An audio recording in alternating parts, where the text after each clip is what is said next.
উড়োজাহাজের ভেতরে আরাম বা সুবিধার জন্য নয়, তবে কৌতূহল অনেক সময় মানুষের সাহসিকতাকে অদ্ভুত দিক দিয়ে প্রভাবিত করে। সম্প্রতি এমনই এক চাঞ্চল্যকর ঘটনার সাক্ষী থাকল দিল্লি। আফগানিস্তানের কাবুল থেকে ভারত পৌঁছানোর সময় এক কিশোর উড়োজাহাজের ল্যান্ডিং গিয়ারের ভেতরে লুকিয়ে পড়ে।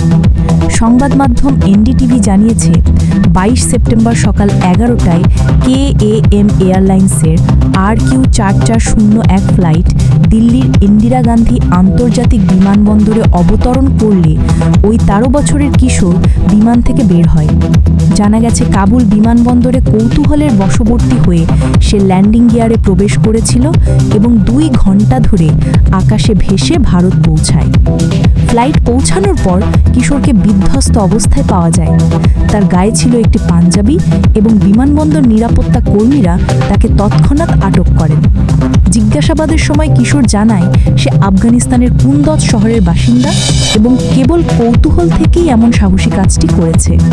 পরে বিমানবন্দর নিরাপত্তা কর্মীরা ল্যান্ডিং গিয়ারের তল্লাশি চালিয়ে একটি লাল রঙের স্পিকার খুঁজে পান, যা কিশোর সঙ্গে এনেছিল। তল্লাশি শেষে উড়োজাহাজটিকে নিরাপদ ঘোষণা করা হয়।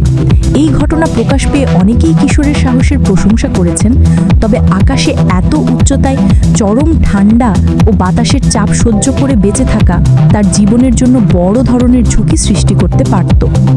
অনেকে বিমানবন্দর কর্তৃপক্ষের নিরাপত্তার অবহেলাকেও এই ঘটনার মূল কারণ হিসেবে উল্লেখ করেছেন। সুমাইয়া জান্নাত, জিএম টেলিভিশন।